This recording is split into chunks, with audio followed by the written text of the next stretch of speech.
Terima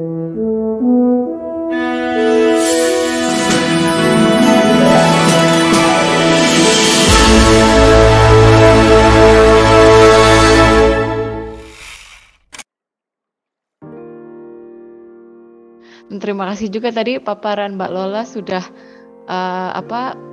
jelas ya tentang terutama dari sudut pandang psikologi karena Mbak Lola kan memang ahlinya. Saya saya sedikit review aja dan update karena kan biar kita nggak lupa juga kalau masalah ini tuh nggak sudah ada lama sekali. Jadi sebenarnya banyak yang bisa kita pelajari dari masa-masa sebelumnya yang mungkin relevan atau mana yang nggak relevan buat sekarang. Dan juga saya sering kayak gini biasanya kalau diskusi terutama di kampus-kampus di Indonesia itu banyak pertanyaan yang emang bener ya. Maksudnya kita udah ngomong ngalor ngidul ABCD proses-proses radikalisasi, nanti pertanyaannya lagi bener nggak sih ada terorisme beneran? Ini jangan-jangan rekayasa. Makanya jadi biar kita nggak terlalu cepat mengambil kesimpulan, kita review dulu aja. Oke, dan saya juga ini kan ayat yang kita semua sudah hafal bahwa di dalam Al-Qur'an itu yang namanya kekerasan itu sangat sangat anti dalam ajaran Islam. Jadi ya intinya kita berdiskusi ini dengan dengan hal ini to keep this in mind gitu, bahwa bukan kita menuduh ideologi apapun, tapi yang kita kutuk itu kan sebenarnya adalah kekerasan dan perbuatan yang dilakukan oleh para penjahat dari kaum ekstremis ini. Dan sedikit tentang definisi, karena kan kita sering baca di koran, kadang ada yang bilang radikal, ada yang bilang ekstremis, apalagi sekarang banyak program pemerintah tentang soal anti radikalisme. Ini hanya definisi yang apa sih yang saya pakai. Saya lebih cenderung pakai definisi ekstremisme karena itu lebih politik. Kalau radikalisme kalau untuk terorisme saya cenderung gak menggunakan istilah radikalisme karena sekarang kan udah terpolitisir banget, udah terpolarisasi pasca Pilpres itu. Jadi istilah radikal padahal pada awalnya istilah radikal itu kan cenderung maknanya itu bisa berubah-ubah tergantung konteks. Awalnya muncul bermakna positif waktu zaman Enlightenment di Eropa. Lalu pada Perang Dingin berubah makna radikal itu menjadi gerakan kiri. Sekarang cenderung dengan gerakan Islam. Jadi bisa ganti-ganti artinya. Kalau pasca bom WTC yang pertama itu kan muncul istilah fundamentalism, violent. Lalu WTC kedua ada istilah violent extremism, mulai mengarus utama. Nah, ini biasanya istilah yang saya pakai lebih ke violent extremism, artinya ekstremisme berkekerasan. Kalau kita bilang ekstremisme itu udah otomatis politik ya. Kalau definisinya misalnya saya quote dari salah satu ahli di sini, political extremism itu adalah keinginan untuk berkuasa oleh suatu gerakan sosial. Jadi pasti ada suatu organisasi atau gerakan untuk mencapai program politik yang biasanya berbeda dengan status quo. Dan untuk mencapai program tujuan itu, mereka orang ekstremis ini percaya bahwa kebebasan individu harus dibatasi atas nama tujuan kolektif, dan mereka menjustifikasi semua cara termasuk pembunuhan massal terhadap orang siapapun, meskipun itu orang sipil yang tidak setuju dengan tujuan mereka. Nanti agamanya, ideologinya bisa beda-beda. Ada yang kayak yang di Norwegia ini kan dia right wing ekstremis. Di Australia juga ada sekarang Badan Intelijen Australia kemarin mengingatkan bahwa sekarang ini lagi naik karena ada Trump itu semakin membuat sentimen right wing nasionalis ini semakin naik. Ada juga yang kalau di Islam biasanya istilahnya mereka menyebut diri mereka sendiri juga mujahid atau jihadis. Tapi sebenarnya agama apapun itu sama aja. Mereka biasanya pandangan-pandangannya itu ada cenderung sama. Misalnya dia anti minoritas, dia anti kesetaraan gender, anti minoritasnya cuman beda-beda ya. Kalau di Indonesia kebetulan minoritasnya non-Muslim. Kalau di Eropa minoritasnya Muslim atau imigran-imigran yang pokoknya yang kulitnya nggak putih. Lalu ada juga istilah Islam siasi atau Islam politik. yang caranya mungkin beda seperti HTI, jadi sama-sama khilafah tapi tidak menggunakan ngebom gitu kalau di Indonesia ya. Jadi tapi saya nggak akan bicara Islam politik hari ini, lebih ke ekstremis aja. Eh, Sebenarnya kalau ini kita kilas balik aja bentar ya. Tren-trennya pada awalnya ya kita tahu sejarahnya di Indonesia sudah lama. Dulu ada gerakan Darul Islam, lalu tahun 80-an ada namanya orang Indonesia yang berlatih di Afghanistan, yang juga ada yang berafiliasi dengan Darul Islam tapi lalu mendirikan Jamaah Islamiyah. Kalau saat ini ya berapa ya, beberapa tahun terakhir ini sejak 2013-an 14-an, ekstremis di Indonesia terbagi dalam dua kubu besar, yang satu pro ISIS, yang satu pro Al-Qaeda, dan mereka juga saling bermusuh-musuhan.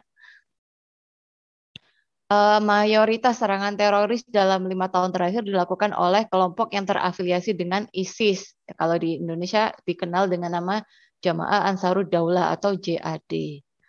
Kalau JI atau Jamaah Islamiyah sudah dulu yang melakukan bom Bali itu kan sudah lama nggak melakukan serangan teror, karena mereka lebih fokus ke apa yang disebut jihad tamkin, yaitu membangun basis dukungan sosial, membangun basis ekonomi, mempersiapkan militer untuk serangan di masa depan. Jadi mereka lebih sabar, lebih rasional. Kalau saat ini potensi serangan terorisme rendah, ya lebih rendah lah daripada ya beberapa tahun lalu zaman Sarina atau bahkan awal-awal 2000-an ya. Kenapa? Karena kader terbaik ISIS atau JAD itu banyak yang sudah meninggal di Syria. Kalau kader yang ada di Indonesia masih banyak, tapi kapasitasnya kan rendah karena mereka cuma belajar dari internet itu. Nggak punya skill secara langsung. Kalau dulu kan zaman Nurdin Top, Hambali kan Imam Samudra itu kan memang mereka berlatih langsung di Afghanistan. Kalau yang generasi sekarang ini kurang pengalamannya ya, alhamdulillah buat kita ya. Tapi meskipun ancamannya cenderung rendah, tapi PR negara, PR kita, masyarakat juga masih banyak karena tiap tahunnya banyak keluarga napiter atau narapidana terorisme yang kembali ke masyarakat. Itu reintegrasinya gimana? Itu kan PR. PR lain juga itu adalah soal foreign terrorist fighter atau mantan petarung ISIS. Memang kebanyakan mereka udah meninggal, tapi kan keluarganya, istrinya, anak-anaknya itu masih terdampar di perbatasan Syria dan Turki, di kamp-kamp SDF Kurdi. Nanti kita bakal bahas itu lagi lebih lanjut. Ini kilas balik sebentar aja. Sebenarnya kalau buku yang paling recommended itu punya senior saya, Kang Sola, yang judulnya Dari NII Sampai ke JI. Kalau yang berbahasa Indonesia, udah ada versi bahasa Inggrisnya juga. Seperti yang saya sebutkan tadi kan, awalnya di Darul Islam, bagian dari konflik regionalisme pada tahun 50-an. Lalu pada tahun 70-an muncul yang Darul Islam. Darul Islam kan sudah dikalahkan oleh tentara zaman tahun 62 ya. Setelah itu banyak yang dapat amnesti, lalu jadi yang sebagian tobat dan nggak tobat apa ya istilahnya, menjadi mesra dengan pemerintah, dengan Bakin, yang satunya masih pengen berjuang jihad lah istilah mereka. Lalu mereka mulai rekrutmen lagi tahun 70-an dan mereka menarget kaum modernis. Jadi tahun 70-an itu yang direkrut ada yang dari Masyumi, DDII, PII dan sebagainya. Termasuk Ustadz yang paling yang paling senior mungkin waktu itu Ustadz Abdullah Sungkar dan ABB Abu Bakar Ba'asyir. Bukan berarti Pondok Nguruki itu semuanya ekstrim, bukan, cuman ada individu-individu tertentu. Lalu tahun pertengahan 80-an mereka berangkat ke Afghanistan, ada yang ke Malaysia karena terutama Ustadz Abdullah Sungkar dengan ABB karena kan biar nggak di penjara, mereka pindah ke Malaysia. Lalu setelah tahun 92 ada sebagian dari orang Darul Islam yang dikirim ke Afghanistan itu dan yang di Malaysia, mereka memisahkan diri dari DI lalu mendirikan apa yang sekarang kita tahu sebagai Jamaah Islamiyah. Kenapa? Karena mereka anggap DI itu kurang salafi. Karena ketika mereka di Afghanistan tuh mereka belajar teologi salafi yang murni itu seperti ini. Mereka belajar dengan mujahidin-mujahidin yang di Afghanistan. Kalau bagi mereka orang DI itu masih agak kesufi-sufian. Jadi mereka apa ya kurang muslim lah menurut mereka. Lalu tapi kan waktu itu belum bisa langsung melakukan serangan di Indonesia, mereka masih transit di Malaysia. Sampai Soeharto jatuh lalu muncul konflik Ambon dan Poso itu yang meledak-ledaknya membuka ladang jihad untuk mereka. Lalu ya awal tahun 2000-an kan yang terkenal JI, bom Natal, bom Bali, apa karena itu waktu gencar-gencarnya internasionalisasi, mereka punya kontak dengan Al-Qaeda, apa Taliban, macam-macam. Lalu ada serangan Bali itu, meskipun itu cuma satu faksi di JI ya, bukan semuanya yang melakukan bom Bali. Tapi tahun 2007 JI mulai mundur karena basis mereka yang di Poso sudah berhasil karena apa ya di Densus sudah di training dan berhasil menjatuhkan basis JI di Poso. Lalu mulai tahun 2008, 2010 ke sini itu muncul generasi baru yang mereka bukan JI. Apa mereka apa namanya banyak yang kecewa kok JI udah nggak mau melakukan kekerasan lagi sih, mereka nggak mau jihad kita, mereka cuma apa namanya jihadnya jangka panjang. Lalu mereka mendirikan sendirilah kelompok macam-macam banyak sekali yang itu mereka akhirnya mereka ketemu bareng nih bikin aktivitas bareng apa training di Janto di Aceh. Tapi kan gagal juga dilaporkan karena masyarakat Aceh udah capek perang-perang, mereka lapor itu ada kok ada orang latihan perang di atas itu dilaporin ke polisi. Lalu muncul generasi baru ini pimpinannya namanya Ustadz, ada Aman Abdurrahman, Santoso dan sebagainya. Nah, jadi 2014 dideklarasikanlah ISIS di Syria dan Irak. Nah, ini dikenal di media internasional itu sebagai jihad pariwisata karena mereka memang orang ISIS sendiri berusaha merekrut apa ya petarung dari segala penjuru dunia, orang Eropa, orang Asia, dan mereka itu promosinya tuh di Syria, datanglah ke Syria nanti apa bergabung dengan apa tentara Imam Mahdi, di sini dapat rumah tuh bisa habis jihad berenang, ada Nutella, ada coklat, pokoknya macam-macam, ada kebab, pokoknya dipromosikan itu sebagai apa namanya petualangan untuk pemuda yang ingin apa namanya melakukan sesuatu yang berguna gitu. Orang Indonesia ada puluhan ribu ya dari seluruh dunia yang bergabung dengan ISIS. Kalau dari Indonesia ada sekitar seribuan lebih, tapi setengahnya gagal sampai ke Syria. Dan lalu ketika di Syria pun orang yang bergabung ISIS gimana? Ternyata mereka tercerai-berai lagi sama kayak dulu DI, JI apa.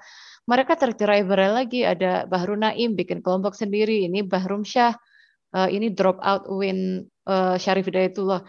Itu juga apa bikin kelompok sendiri, Katibah sendiri. Ini yang Abu Jandal yang lalu ditiru Abu Janda KW itu ini yang asli ya.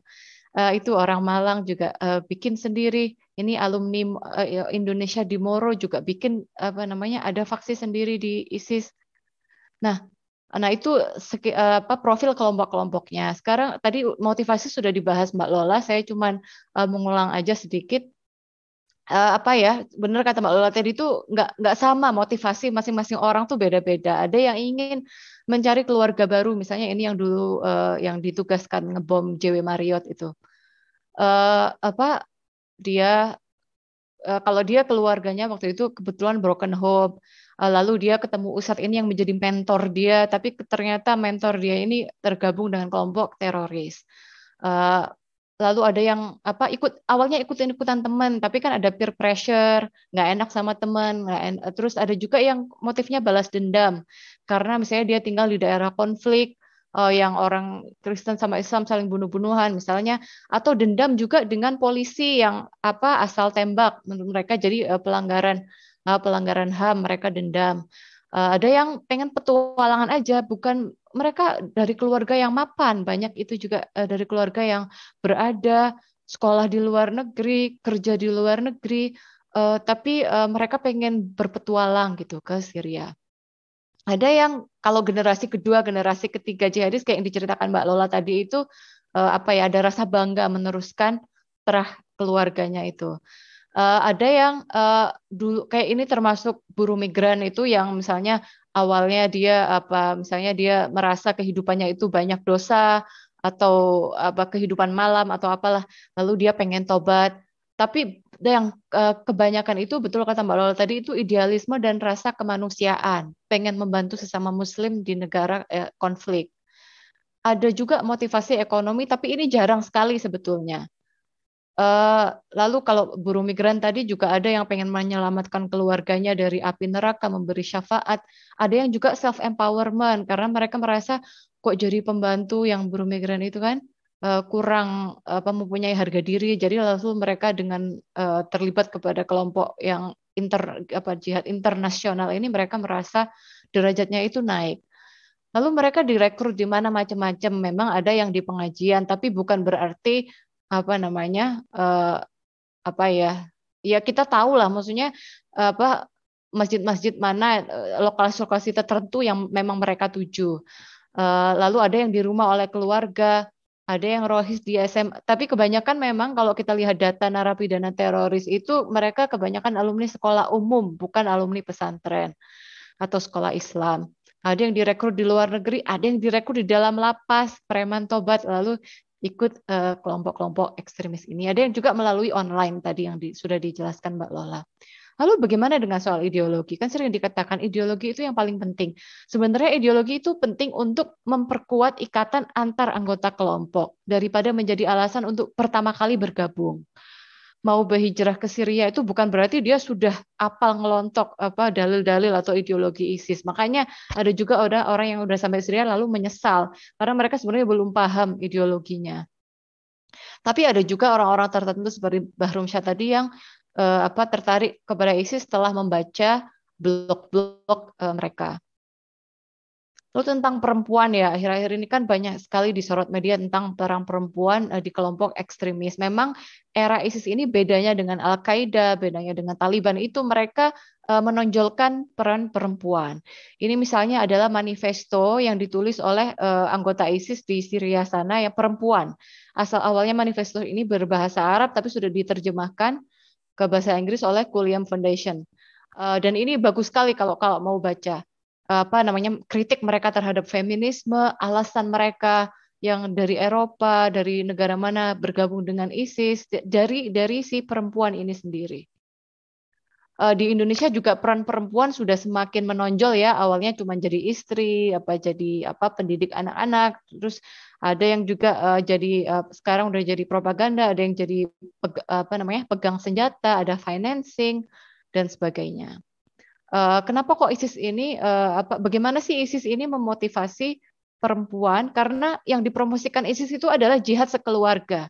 Beda dengan Afghanistan dulu, yang berjihad ke Afghanistan itu laki-laki muda. Kalau ini dia memang ISIS dengan sengaja memanggil semua laki-laki perempuan ini udah fardu ain mereka bilangnya. Jadi harus sangat mempromosikan jihad keluarga. Nah, sekarang apa yang terjadi kepada orang-orang Indonesia yang tadi yang sudah 1.000 lebih tadi pergi ke Syria, bawa anak-anaknya, bawa istrinya, menjual segala harta bendanya di Indonesia? Kan sekarang ISIS sudah kalah nih. Gimana nasib mereka sekarang? Nah, mereka sekarang terdampar di kamp-kamp pengungsian ini di perbatasan Syria dan Turki.